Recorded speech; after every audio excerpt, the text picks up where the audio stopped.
Guys, morning. I got my coffee. Let's talk sports cards.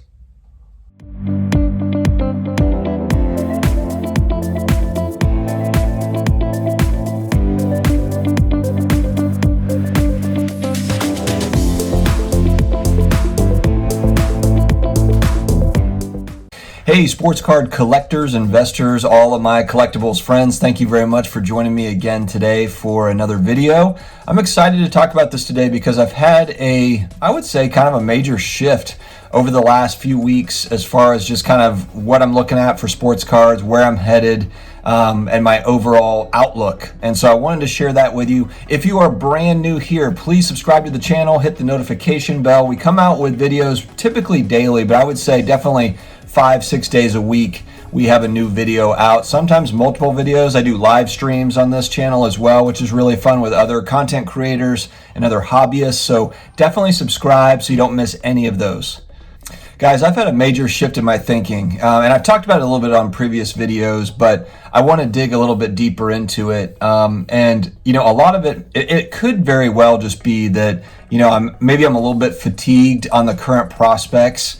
You know, there are so much, you know, there's expectations built into pricing for prospects.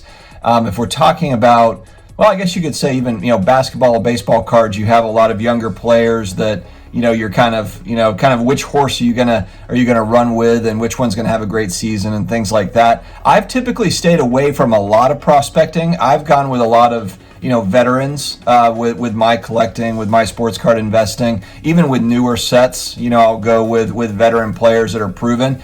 I've got some of the younger guys as well. I've got Luka like everybody else. I've talked about Jamal Murray. I really like Jamal Murray. And so I do have some of those guys. I don't have a bunch, but I do have some. But I've been really thinking about, you know, what really makes me happy, and the things that really make me happy. It's funny because we talk about, you know, vintage cards. It depends on how old you are when you're talking about what is vintage. But I would say that a big heavy focus for me as of late and over the last 6 months on the football side, I've been buying a lot of vintage football cards over the last 6 months. I'm a big football card fan. When I got in, when I was 7 years old, I was big into football. It was Barry Sanders, and it was, you know, Troy Aikman and Elway and all those guys. You know, those were the guys. Bobby Hebert is a guy, you know, I'm a big New Orleans Saints fan. So Bobby Hebert was my guy. You know, Dalton Hilliard, Ironhead Hayward, you know, those were the guys that I grew up with that excite me. So I was looking at, you know, I have been buying a lot of vintage football cards, but then lately I've been thinking about, you know, vintage basketball cards, but I'm really looking at 80s basketball. 80s basketball, man, if you look at just nostalgia and you look at what people, you know, are really caring about these days, they're looking back to the 80s. I mean, everything that is being remade. All the movies are remade, all the TV shows, it's all from the 80s. You know, that is kind of like a decade. It was a pop culture phenomenon of a decade. I mean, with music, with TV, with movies, you name it, it was a big decade for that stuff, and it's all coming around. And you can say like, well, that kind of happens generation to generation. I don't know, does it? I mean, did that happen? I know we have kind of a, you know, there's a 60s renaissance, certainly, and some 70s as well, but the 80s is like, I think the 80s is when it really started becoming more mass-produced, you know, type pop culture stuff. And that's what I grew up in, and I think that that's really kind of carried true. We've talked about it on other videos. They're not really making any new characters anymore because they've got all these you know, great characters from previous years, from the 80s and from the 90s. So we're seeing a lot of that, and I'm thinking about 80s basketball cards.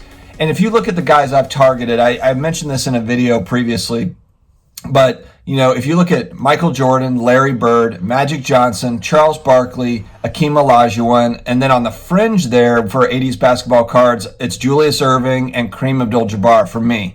So I'm looking at those 7 guys are really the ones, and the reason is because when we talk about scarcity, and I'm looking at pop reports and I'm just processing it, there's not a lot of 80s basketball sets. You know, there's, you know, the Bird Magic rookie card from 80-81 Topps, then you have kind of like the 81-82 second year, and then you don't have basketball cards until, I mean, you've got the star sets, then you come up to 86 Fleer, and then you've got 87 Fleer, 88 Fleer, and then you've got 89 Fleer, and then I believe, and then Hoops as well came out 89-90. But think about that though, you've got two sets, 80-81, 81-82. Then you've got 86 Fleer, and then you have 87 Fleer, which I believe was even a smaller base set. I think there's only 120 cards or something. And then 88 Fleer, and then you get into a little bit more mass production there. 89-90 is where it really started heating up, and so you've got less common, but when you look at graded stuff from 89-90, PSA 10s are still valuable, because even though it was mass produced 89-90 stuff, you're still not seeing a lot of 10s, a lot of great condition cards, and so you are seeing some decent pricing there. The other part of this that I'm thinking about too is it kind of hits both angles for me. When I was a kid, those were cards that I wanted, that I couldn't necessarily afford, and so those are the sets for me. It checks those boxes. It checks the collector box for me. But then from an investment standpoint, if you're a believer in those guys that I mentioned, and those are really 7 popular Hall of Famers, including the GOAT and Jordan.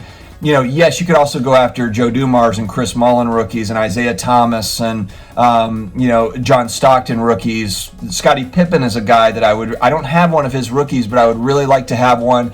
The pricing has gone up recently. I bid on a couple that I lost, unfortunately, and now they're really kind of moving. In a PSA 9 is where I was looking for Pippen. But I'm just think about how many basketball sets are produced today for how many Zion rookie cards are there, how many Luka rookie cards are there, and even going back to Kobe rookie cards, which there's not loads of Kobe rookie cards, but in comparison to those 80s rookie cards, it's there's one. Or there's an 86 Fleer and there's an 86 Fleer sticker rookie. The point is that yes, they might have produced a lot more of that set, that base set, but there are no parallels. There are no parallels or very few kind of off, the parallels or the all-stars or the stickers. So I'm really keeping that in mind when I'm looking at pop reports. It might seem like there is, a lot of 88 Fleer Michael Jordan. I think there's 12,000 total on the pop report. I could be wrong, 15,000 total. You've got quite a few 8s, 9s, not many 10s at all. There's a lot of like 7s, 8s, and 9s, but isn't it kind of relative? There's only so many that there are no parallels, to go off of. So if there's 5,000 PSA 8s, it's a fair amount. Don't get me wrong. It's not super scarce at all. You can go and find them on eBay probably at any given point.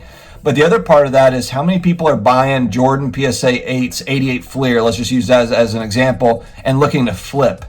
I don't think there's a lot. I think you have a lot of collectors. I think you've got a heavy collector base that are buying those cards and then putting those away. So the point is there's not always going to be 5,000 for sale. Actually, there probably won't be 50 or 100 for sale at any given point.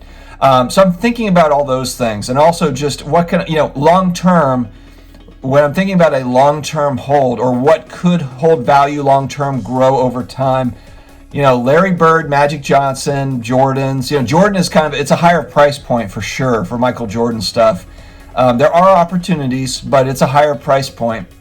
But Bird, Magic, Julius Erving, in those 80 sets, it's and they're also awesome cards. They're just great looking cards. So I've switched my philosophy a little bit. I'm a lot more focused, and I'm really looking to go kind of more heavily into that 80s basketball stuff, because I just don't think that, over time, I'm not really concerned about those losing value, or at least not much. I'm just not worried about it. And there's really good price points for a lot of those cards. Take a look.